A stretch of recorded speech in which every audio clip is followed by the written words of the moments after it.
Techno update. Subscribe now.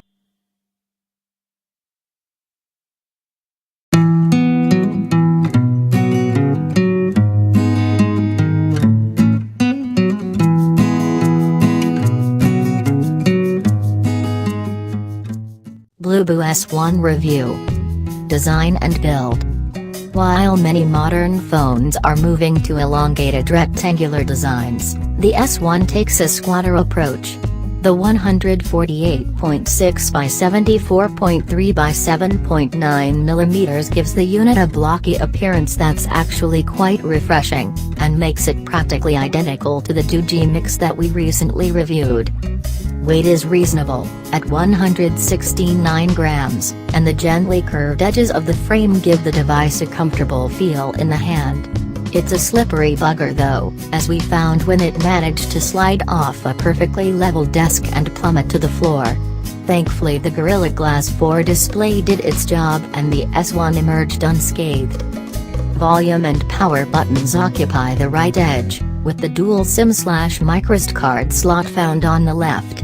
A pair of decent twin speakers are on the bottom, either side of the USB-C charging port. Sadly there's no headphone jack on the S1, which continues the unwelcome trend in recent phones. Display. A 5.5-inch display takes up around 90% of the front panel, thanks to thin bezels along the top and sides of the S1. This is aided by the use of the exotically named 2.5D arc screen technology, which basically means that the sides are slightly curved. It's nothing as impressive as the Samsung Galaxy S8, and barely noticeable in fact. The 1920 by 1080 FHD resolution is a good, with crisp images and bright colors making the contents of the screen really pop. Performance. A 2.5 GHz MediaTek Helio P25 processor is the brains behind the S1, and does a good job of keeping things ticking along. 4 GB of RAM helps apps remain snappy, and the 64 GB of storage will be plenty for most people's music and photograph collections. Testing with games such as Loner gave us solid performance and no noticeable frame rate issues. Geekbench 4 returned a scores of 855, single-core, and 4063, multi-core, for the CPU benchmark, which puts this device the lower mid-range in terms of speed. For day-to-day use it's a phone that most people will find easily meets their needs.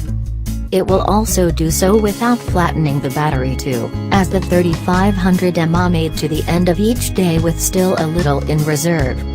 Camera. There are dual cameras in the S1 which combine 13MP and 3MP optics.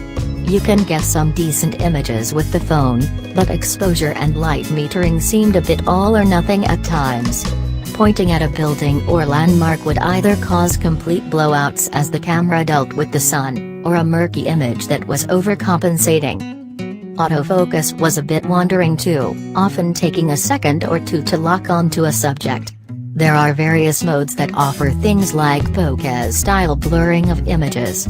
In theory this would make use of the twin cameras, but the results were so poor, that they looked much more like a bad software rendition rather than a composite of two cameras.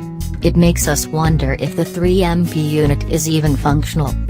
A Pro option is available with manual controls, but performance was unpredictable across the board and often disappointing. You won't be buying this device for its cameras. Software. The Bluboo interface brings its own style to the underlying Android 7.0 system. There is no app draw, which is common on Chinese phones, and the icons have been replaced with friendly, circular badge alternatives. It's a colorful, if somewhat childlike, aesthetic, but certainly nothing much to complain about.